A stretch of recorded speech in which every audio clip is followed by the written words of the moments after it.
Benvingudes a Generació Perduda, el podcast nepotista que t'acompanya en la soledat. El cabret radiofònic pensat al bateria a la dutxa. Avui, últim capítol de la temporada 0. Tenim l'honor de rebre dos convidats que són un pou de coneixements, una mica com totes les que han anat passant per aquí, i explorarem temes força profuns, com sempre també.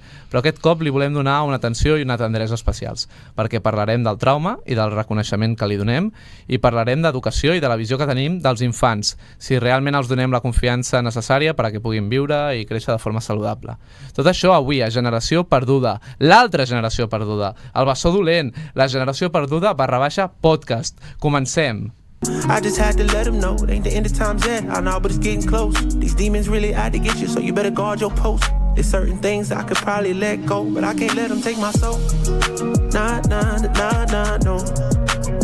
Oh, I can't let them take my soul. Nah, nah, nah, nah. Doncs donem la benvinguda al Josep Montaner. Hola Josep, com estàs? Hola, molt bé, i tu? Bé, moltes gràcies. Josep, et dediques a l'educació emocional, a l'acompanyament i a la integració social. També t'agrada dibuixar, he vist? Ets aficionat a la Fórmula 1, alguna cosa més que siguis aficionat? I a la música també. A la música també. És que, aviam, és important perquè la vida no només ens defineix la nostra professió, no? Penso jo. I tant, som molt més que això. Molt bé. I en qualsevol cas, avui vens a parlar-nos del trauma i de l'espai que li donem al reconeixement d'aquest. O sigui que tot teu, endavant, Josep. Doncs bé, sí, venia a parlar-vos del trauma, però la conversa prèvia al trauma Clar, ha és que estat aquí hi ha superinteressant. hagut conversa prèvia, hi ha hagut una mica de coneixement i tenim moltes coses en comú. També està la Maria aquí, després la presentarem millor. Tu, Maria, quan vulguis també pots parlar i pots intervenir, o sigui que endavant. Perfecte, moltes gràcies. I parlàvem d'acompanyar els infants i si els donem confiança, i ara, mentre feies la presentació, pensava com és important poder acompanyar infants i acompanyar-los i donar-los confiança per evitar petits traumes, no? I si ja hi ha petits traumes ja generats d'infància, com poder-los acompanyar des del nostre posicionament educatiu, des de la nostra mirada d'educador, mestre, vetllador, tis, tei, totes les figures presents en una escola o en un espai educatiu i social. I el trauma el que deixa de fer és una petita ferida que es va congelant dins nostre i que no podem reconèixer inicialment. I aleshores el nostre cos el que fa és congelar-la, la manté allà congelada i ens va posant a la vida, ens va posant al nostre destí petites situacions perquè es repeteixi el que el trauma ens està generant. Clar. Ara pensava, per exemple, en un trauma a la por, a l'abandonament, o nens i nenes que han tingut por present la seva figura paterna i materna en la seva infància, o nens i nenes que han nascut i han estat molt de temps en una incubadora sense el primer contacte amb la mare. Tot això deixa petites ferides, deixa ferides. I se'ls va repetint, no? Que amb la teva manera de relacionar-te en el teu dia a dia, a dintre de l'escola, fora de l'escola, a les activitats extraescolars, amb la teva família, vas reproduint accions que repeteixes sense saber el per què i d'on venen, no? Clar, i més un infant o una persona que potser no ha tingut aquesta possibilitat no sap d'on ve això o potser no se n'adona què passa això, no? Què podem fer amb això? El primer és sempre escoltar-te com estàs, com et sents, i a partir d'aquí preguntar-te què t'està passant, si sempre hi ha tristesa o si sempre hi ha ràbia, i si sempre em passa el mateix amb alguna persona o amb algun conjunt de persones o amb un grup de persones. No, sempre sóc jo que me'n vaig perquè sempre em sento malament amb el grup. Doncs potser això vol dir alguna cosa de tu, i potser anteriorment t'ha passat alguna cosa que no has pogut veure. I el cos, com que l'objectiu del cos i qualsevol persona és sobreviure i continuar vivint, el que fa és parar-ho, congelar-ho, fins que estem preparats internament per poder observar. Clar, o sigui, que primer hem d'identificar a vegades aquestes situacions que poden ser una mica com l'alarma, no? Exacte. Que dius, ostres, què està passant? I llavors després pensar, per què? Per què passa això? Per què? I més per què, quin sentit li dono? El per què m'està passant això, no? Si em despedeixen de la feina, home, la puc haver liat gorda, llavors tinc un sentit que no és gaire... És fàcil de reconèixer, si em dono l'espai per reconèixer que l'he liat, però si jo internament no he fet res, externament no he fet res, penso que no és la meva culpa, però tot i així m'han despedit, quin sentit li puc donar amb això? Clar, com buscar què pot ser això, que potser no ens hem adonat per què i no ho hem reconegut en nosaltres i que encara està per reconèixer, no? Perquè a més això no és només una qüestió d'infants, que dèiem, que també en podem parlar ara d'educació i tot això, però també com a adults o com a persona, qualsevol persona, fins i tot un infant mateix pot adonar-se d'això i treballar-ho sense que necessitar algú que ens acompanyi, que també està molt bé. Exacte. I per exemple, amb l'exemple de la feina, Aquí un exemple de treballar podria ser com visc i com gestiones tu les pèrdues en la teva vida. Perquè potser perds la feina i dius, uau, és una oportunitat de canviar de sector, conèixer altres persones, no sé, tindre temps per tu. Però com vius tu i com estàs gestionant aquesta pèrdua, aquest petit dol que estàs creant? Com tu gestionis estarà relacionat amb com tu vas viure les pèrdues quan tu eres petit o petita. I el nostre poder màgic d'acompanyar en el món educatiu, en el món social, fins i tot aquí a la ràdio, i fent podcast, es tracta d'acompanyar a tot el que succeeixi, ajudant a gestionar tot el que succeeixi. La veritat és que és superinteressant, és molt interessant això que dius, Josep, perquè justament aquest fet d'acompanyar i de donar estratègies, com és d'important el poder donar estratègies perquè ens puguem fer càrrec d'aquestes situacions, d'aquestes llacunes, d'aquestes ferides, que m'agrada molt com ho has definit, aquestes llacunes, aquestes motxilles que portem, com donem les estratègies per de tant en tant anar revisant aquesta motxilla. I això serveix per tothom, perquè serveix, com dèieu, des de la canalla, des dels infants, però als joves, com és important acompanyar els joves i als adults, o a nosaltres mateixos. I tu abans m'explicaves com era important els espais d'acompanyament, de treball personal, de creixement personal, perquè estiguem en la fase que estiguem de la nostra vida, necessitem d'aquestes estratègies, perquè a la vida ens passen coses. I tenim traumes, tenim ferides, tenim coses que ens van passant per dins, Doncs com ens fem càrrec de tot això que ens va passant.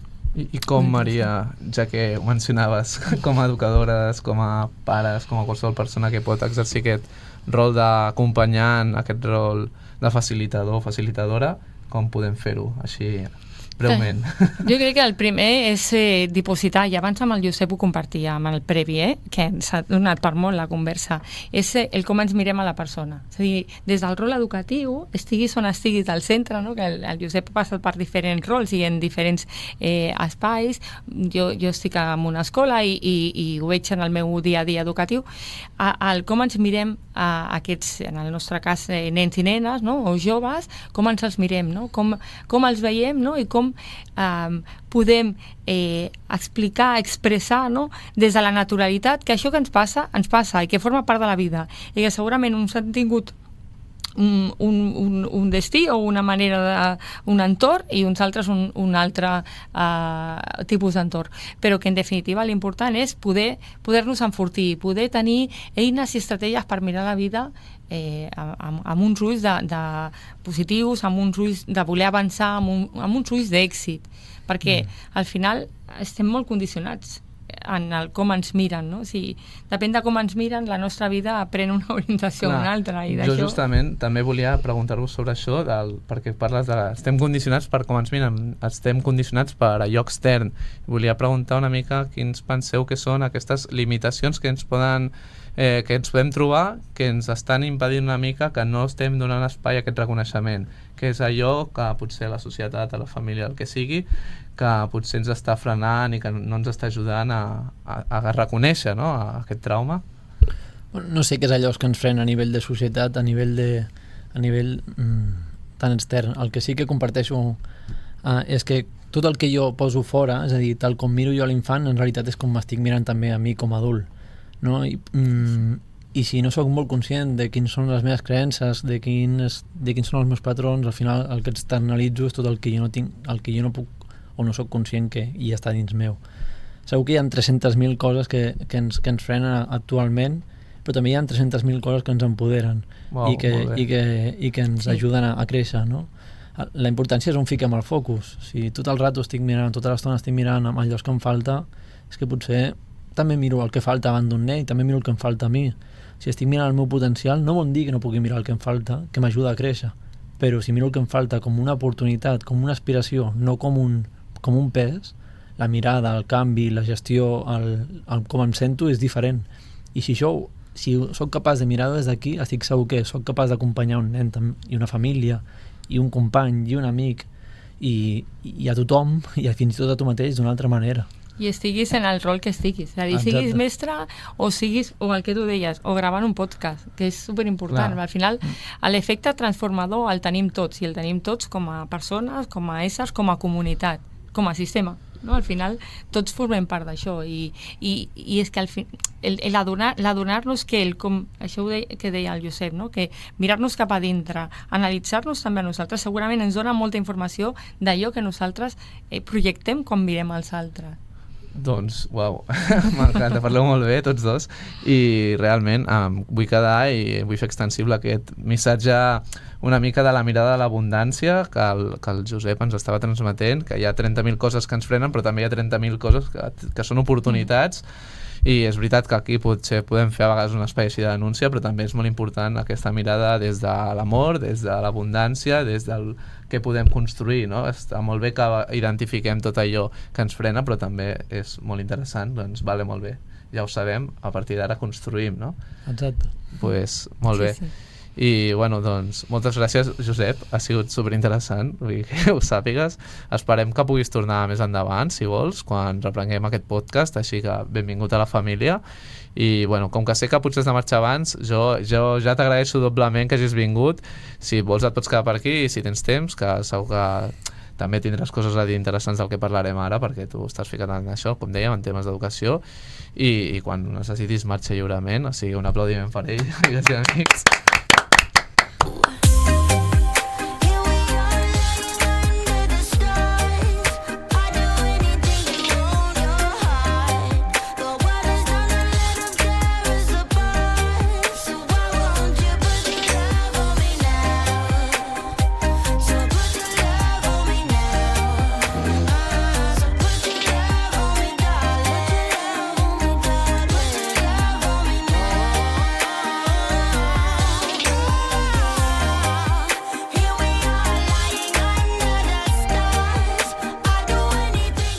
I hem allargat una mica aquesta cançó perquè així el Josep es podia marxar tranquil·lament.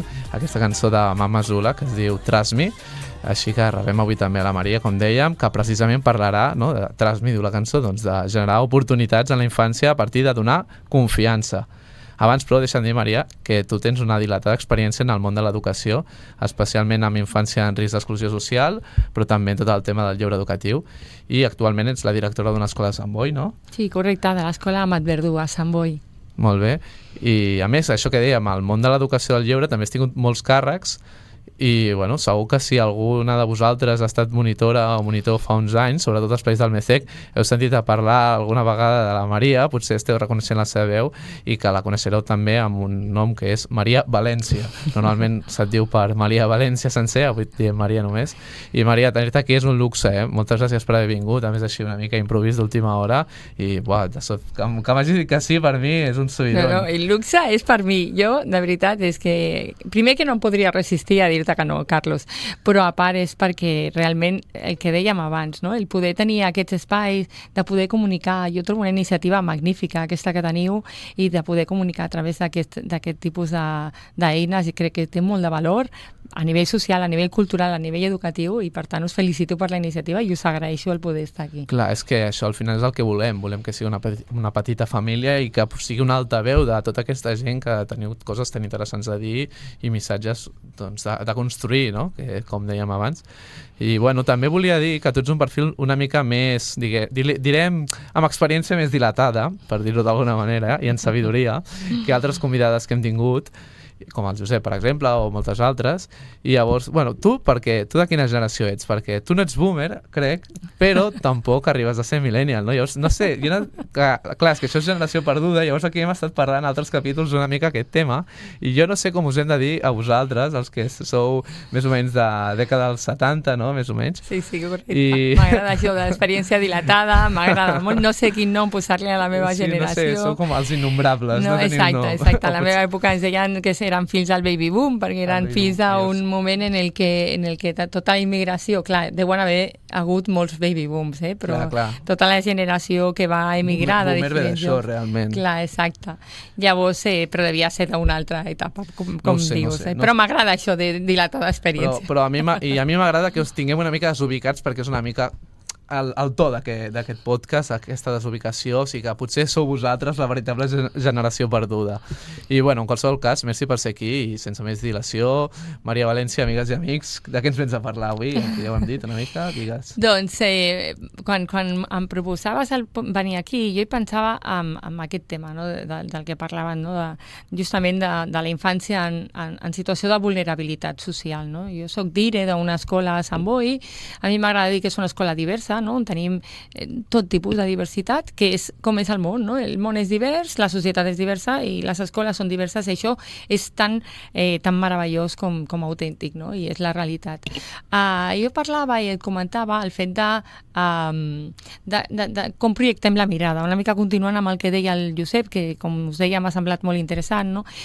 Com mirem els altres, no? Com ens mirem a nosaltres mateixos per analitzar, per treballar, per treure i per avançar en la vida, però també com mirem aquells als que acompanyem, no? I ho fem des de l'entorn que ho fem. Nosaltres ho fem des de l'entorn educatiu, bé sigui, i aquesta és la meva admiració pel lleure i la meva doble dedicació, bé sigui des del món de l'escola com bé sigui des del món del lleure, l'acompanyament, no? Acompanyar aquests infants que es troben en el nostre cas en una situació de fragilitat social, com projectem la mirada d'èxit, no? Perquè una de les coses que justament ens passa és que de vegades la seva situació ens condiciona a mirar-los des del fracàs, no? El seu context, la seva experiència en fa una mica ja arrugar el paper, no? I llançar-lo a la paperera perquè no servirà. Jo això he sentit de persones que es dediquen a això la frase aquest nen el que més li convendria és tornar a néixer. Sí, una mica des d'aquesta perspectiva. És que la seva situació, el seu context, el millor seria fer resets, fer reinici. Clar, no? Però si els mirem des de la perspectiva justament de el més meravellós que li ha passat és haver nascut i haver nascut en el context que té, però com li donem eines perquè la seva vida no sigui un salto de pèrtiga permanent, no? I constant, i com podem ajudar-lo, no? I això jo crec que s'aconsegueix en gran part amb l'acollida, amb la mirada, amb la confiança que nosaltres hi dipositem. La confiança, paraula clau. És la paraula clau. És a dir, quan aquella persona que tenim al davant sap que hi confiem en ell, que hi creiem en ell, és capaç de situar-se davant de la vida de qualsevol manera. Però ens passa a tots. I un exemple, és a dir, els éssers humans necessitem estímuls positius per viure i no caure en una espiral d'ansietat i depressió, no? I per tant, coses que ens estimulin i accelerin, no? El nostre pensament, la nostra creativitat, la nostra emoció, i que ens facin sentir vius. Quan nosaltres els nostres xavals els mirem des d'aquesta òptica, no? D'incentivar la seva emoció, reconèixer-los, estimular-los positivament, saber veure en ells un potencial, no? I creure en ells. I per mi també hi ha una altra paraula clau en el món educatiu, que és la incondicionalitat. És a dir, quan el nostre nen o nena, o el nostre jove, sap que incondicionalment estàs allà, independentment d'on vingui, de quin color sigui, quin sigui els seus pares, és igual, estem allà, i ens el mirem des d'aquesta incondicionalitat. I no sé si tenen un radar especial, però detecten aquesta incondicionalitat. Clar, i més si abans, és això, jo, perdona si torno a la paraula confiança, però potser venim d'una concepció com dèiem abans, de mirar el que no hi ha en comptes del que hi ha, i realment vull destacar això de la confiança, perquè jo recordo quan vaig estudiar la primera carrera que deien que l'anomenaven l'efecte Pigmalió, una mica crec que és un mite d'un home que crea un ésser, i li deien efecte Pigmalió la idea de que quan tu mires a una persona des d'això, des de la confiança, des del que pot fer, aquesta persona o aquest infant o aquest adult es posarà a aquesta altura. I en canvi, quan mires des del que no pot fer, de la desconfiança, tot això, baixarà això també, no? I llavors, si tu li dius tu no saps fer no sé què, no sé quantos, donarà aquests resultats. Serà una mica també la profecia autocomplida. En canvi, quan tu dius tu pots, jo confio, doncs podrà, no? I a més també vull destacar que la confiança no només es dona amb paraules, que també, no només és dir-ho, sinó també amb gestos, amb petites coses, no? Des de les nostres coses quotidianes. Per exemple, jo recordo unes pràctiques que vaig fer, que anava a una escola on típicament en moltes escoles o algunes que jo he estat, doncs els alumnes van en fila, no? Ara anem al pati, tots, una fila per anar al pati, en silenci per les escales, no sé què, i a aquella escola simplement els alumnes arribaven a les 9 del matí, anaven caminant tranquil·lament a classe, al pati, baixaven al pati sols, individualment, cadascú com podia, i el que passava és que realment no la liaven tampoc a les escales, perquè no se'ls acudia, perquè sempre havien tingut aquesta confiança, no? I quan tu dones aquesta confiança a partir també de donar llibertat, també sorgeix una responsabilitat, no? És tal qual, es nota que ets mestre, però és tal qual, és veritat, quan tu et mires a l'altre des d'aquests ulls de confiança, de creure-hi en ell i de, simplement, amb la naturalitat que ens haurien de mirar les persones, no? Realment l'efecte és multiplicador. M'agrada això que dius de l'efecte Pigmalió perquè no deixa de ser aquest poder transformador que té l'educació, no? I que si ho traslladem als diferents àmbits de la societat i als diferents espais educatius, imagineu-vos, no? Quina és la capacitat que té l'educació de transformar, no? I de generar entorns positius per a les persones, no? Doncs, Maria, si no tens res més a dir, Em quedaria segur que tota la tarda amb tu. tindries 1.000 milions de coses a dir, però en algun moment hem de parar-ho. Moltes gràcies per haver vingut també, haver-nos honrat amb la teva presència, així que Maria València, un aplaudiment per ella, en gran distinció. Gràcies a vosaltres, de veritat, de tot cor. But it don't make sense, cause you can lose life on this fast route. Yeah, turn thoughts to a cash cow. I might flip that to the glass house. I don't need the accolades, I'm in love with the chase. I just wanna eat. I ara hem posat aquesta sintonia perquè volíem acabar la temporada fent una cosa diferent, que és fer una trucada. Llavors trucarem al Jordi Buixa, que ja va venir per aquí fa un parell de capítols, i li preguntarem com van les coses pel seu terreny, com van les coses per la muntanya, i així informar-nos ara que estem en ple estiu. Alguns ja han fet les vacances, altres les estan fent ara, nosaltres encara les hem de fer, i no sé si tenim ja el Buixa per aquí, entre nosaltres. Ens sents, Buixa? Ei, hola, no. Hombre, hola Buixa, com estàs? Mira aquí, de tornada. De tornada, estàs amb el mans lliures, amb l'altaveu, que quedi clar. Sí. Mira, Buixa, jo et volia preguntar com estan anant això, les coses pel teu terreny d'acampada, que és, a més és el primer estiu, no?, que s'hi han fet campaments. Sí, està en plena prova de foc, però està anant molt bé. El problema és que, bueno, a banda d'aquesta calor que no acompanya gent. Sí, això és una altra pregunta que tinc, però digues. Però bé, molt bé, els grups de moment que han anat venint, doncs ja des del 9 de juliol que han començat ja la temporada d'estiu aquí al terreny.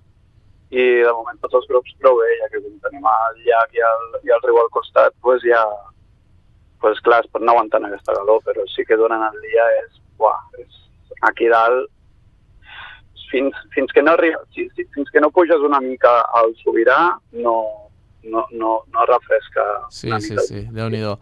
Bueno, ja ho sabeu, terreny Ull de Llac, a la Pobla Segur.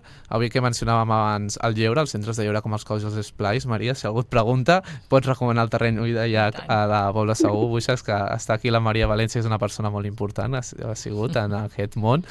I, bueno, si no sabeu mai on podeu anar a acampar, doncs ho podeu fer al terreny del Buixa, terreny Ull de Llac, que a més segur que té una implicació assegurada ambiental superguai i és educador ambiental al final. I, bueno, et volia preguntar, Buixa, això de l'estiu per ir a la muntanya, i que ja m'ho estàs dient una mica perquè jo a Barcelona noto que fa encara més calor que altres anys, és bastant terrible. Jo crec que no és només sensació meva, però em consta que altres parts d'Espanya és encara pitjor, i estic bastant segur, perquè hi ha certeses científiques i ho sabem tots al final, que és una de les conseqüències del canvi climàtic. I llavors et volia preguntar com ho notes tu allà, que has notat això que m'estàs dient, si realment hi ha alguna senyal d'advertència amb l'augment de temperatures o alguna altra conseqüència que hagis vist, ja no al món o en Catalunya en general, sinó en el context de la Pobla, als teus terrenys. Tu has vist alguna cosa així que diguis, Déu-n'hi-do, això està passant, així, ho tenim aquí? Bueno, aviam, el que és indiscutible és que realment hi ha moltes zones on falta aigua, hi ha moltes fonts que estan seques, i bueno, clar, molta gent del poble que viu o les coses que es dedica necessiten molt d'aquestes fonts, doncs, bueno, clar, es troben que no tenen reg, que no plou, els camps estan secs, vull dir que és algo que a simple vista es nota, vull dir, es nota la secador en l'aire, es nota que les plantes les veus també molt seques, i bueno, està clar que amb molt de temps, jo també preguntant i escoltant experiències de gent que viu aquí des de fa molts anys, també ja ens diu que hi ha un canvi, no? Que no s'havia vist mai, sí, vull dir, que sempre ens han vingut, no?, aquestes petites onades de calor del Sahara i tal, però que mai s'havien notat tant, i menys aquí dalt, vull dir que...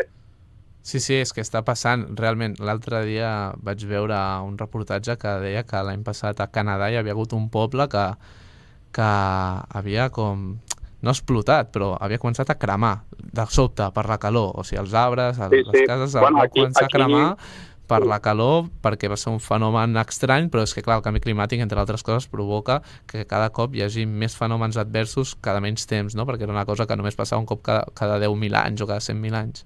Sí, bueno, i tant, i que els errors que generem com a impactes humans, de deixar-nos brossa por ahí o d'iniciar molts incendis, pues, també, clar, no ajuda a aquesta recuperació. I, de fet, la gran majoria d'incendis que anem tenint, els últims diria que les conclusions és que han estat sent provocats, vull dir que no només és perquè s'encengui de la pròpia natura. Uau, sí, per cultivar i això. Buixa, aquí hem estat parlant de la mirada de l'abundància, de també destacar les oportunitats, no, a més de les limitacions o d'allò que ens està frenant. Llavors, crec que el teu terreny és una gran oportunitat, que tu tens una visió molt guai justament de construir coses diferents. I, bueno, alguna senyal d'esperança que ens puguis donar, alguna cosa que vulguis afegir així amb un to més positiu? De coses a fer? Bueno, mira, sí. El que tu vulguis. La cosa és que aquests dies que estava per aquí dalt, doncs he anat trobant cada vegada gent més jove que tenim ganes de pujar aquí dalt, de muntar coses, de reconnectar-nos a la natura. I un dia és positiu perquè jo de vegades, com a generació ara potser més jove, quan em sento que em prens aquestes idees i que te'n vas potser a viure a un poble i només a vegades penses com crec que no trobaré ningú aquí dalt, com que sembla que arribaré a un lloc i sembla que estarà com mort, que no hi hagi gent jove també que vulgui fer coses, però que va, de moment no estic trobant tot el contrari, i sí que és veritat que no estic trobant encara molta gent, però sí que de moment dels pocs que he anat coneixent últimament, doncs tots amb idees així molt, també d'aprofitar les coses, d'aprofitar el temps. És que volem reconnectar amb la natura, Buixa, volem reconnectar amb la natura. Mira, potser se m'està calentant una mica la boca, però jo crec que algun capítol, quan tornem després de les vacances, al terreny Uidellac, fer un capítol allà, a mi no em desagradaria, la idea. Bueno, sí, veritat. Doncs moltes gràcies, Buixa, de nou per ser amb nosaltres, encara que sigui per trucada. Bueno, mira. Gràcies per la resta. Vull agrair a totes les que ens heu acompanyat en aquests 4 primers capítols d'aquesta temporada 0 que hem fet per anar començant aquesta petita família. Ha estat breu, però molt intens. I també moltes gràcies a vosaltres, als espectadors, les espectadores, per formar-ne part també. Gràcies concretament avui a la Maria, al Josep, al Buixa i a la Universitat Pompeu Fabra per deixar-nos l'estudi. I Generació Perduda ara se'n va de vacances fins l'octubre, més o menys. Potser tornem abans o potser triguem una mica més, ja veurem. Però en qualsevol cas, encantades de fer-ho i descobrir què ens depara el futur d'aquest humil projecte. Volem veure si finalment aconseguim contactar amb l'altra generació perduda, Maria, perquè hem descobert que hi ha una altra generació perduda que a més tenen programa de ràdio i a Barcelona, però si no ho aconseguim potser haurem de presentar-nos-hi físicament un dia al seu planeta, no? A la seva ràdio, o no sé com ho farem, però en qualsevol cas prometem que la cosa no quedarà així. Nosaltres tornarem amb l'Ato, les nostres col·laboradores i col·laboradors, amb l'explorador John i la resta de les meves personalitats i amb totes vosaltres, esclar que sí. Esperem que us ho heu passat bé i que hagueu après coses o com a mínim us haguem fet companyia durant una estona. Generació Perduda, un cabret radiofònic pensat al bateria a la dutxa, el podcast nepotista que t'acompanya a la soledat. Adeu i bon estiu!